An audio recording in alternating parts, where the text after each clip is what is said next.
In the last video, we created a database in MySQL, and now we're going to create a table, because you really can't have a database without a table, right? So that's what we're going to do. Now you can see I've already created the SQL syntax down here for this, and by the way, I'll put this in the description of this video so that you don't have to type all of this out. So let's go ahead and review this before we go ahead and execute this command. Now, of course, here is the command. It's create table, and then we just specify the name of the table. And in this case, we're going to call it user data. Now, we can do many things when we create a table, but in this instance, we're just going to create the columns. We're going to get the columns going first, and then in the next video, we'll actually add rows. We'll actually insert the data, and that's when we start getting our rows, which will hold all the different people that we want to put in our database, the name, and in this case, the address. So here's the first column, name, and that's all we put there. Now, this is called a variable character field. And this is just basically a data type that we can use in MySQL. And there are different types of data types. For our purposes, we only need to be concerned about this particular data type.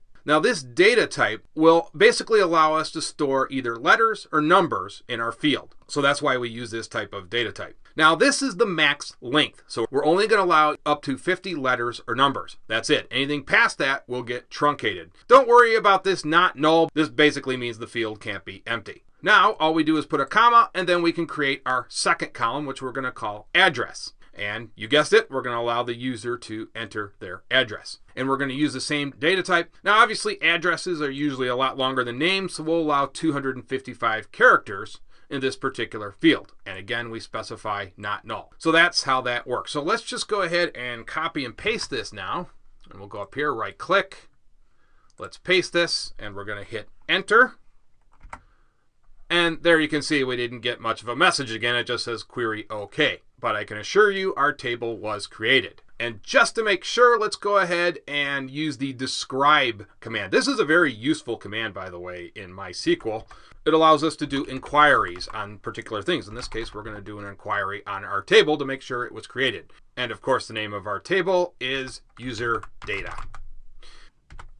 And there you can see our table is in fact created. And here you can see we have our two fields. And basically these are our two columns. And we have the name and address. It gives us the type, which of course is a variable character field. And it gives us the max length. Don't worry about the rest of these. We'll talk about these later. But we just wanted to make sure that our table was in fact created. Okay, that's going to do it now. In the next video, we will actually input some data. See you guys then.